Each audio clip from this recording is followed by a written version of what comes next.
ലോകത്തിലെ ഏറ്റവും വിഷമുള്ള മത്സ്യങ്ങളിൽ ഒന്നാണ് പഫർ ഫിഷ് അഥവാ ഊതിപ്പെരുക്കുന്ന മത്സ്യം.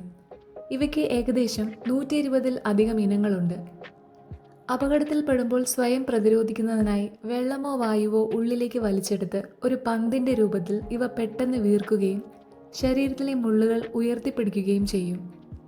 എന്നാൽ ഈ മത്സ്യത്തെ ഇത്രയധികം പ്രശസ്തമാക്കുന്നത് അതിൻ്റെ ഉള്ളിലുള്ള മാരകമായ വിഷമാണ്. ടെട്രോഡോടോക്സിൻ എന്ന ഈ വിഷം സയനൈഡിനേക്കാൾ 1000 മടങ്ങ് ശക്തമാണ്. ഒരു പഫർ മത്സ്യത്തിലെ വിഷം 30ഓളം ആളുകളെ കൊല്ലാൻ പര്യാപ്തമാണ്. എങ്കിലും ജപ്പാനിലെ ഒരു പ്രത്യേക വിഭവമായ ഫുഗു ഉണ്ടാക്കാൻ ഈ മത്സ്യം ഉപയോഗിക്കാറുണ്ട്. ഈ വിഭവം പാചകം ചെയ്യാൻ പ്രത്യേക ലൈസൻസുള്ള പാചകക്കാർക്ക് മാത്രമേ അനുവാദമുള്ളൂ. അത്രയേറെ ശ്രദ്ധയോടെ വിഷാംശം നീക്കം ചെയ്യേണ്ടതുണ്ട്.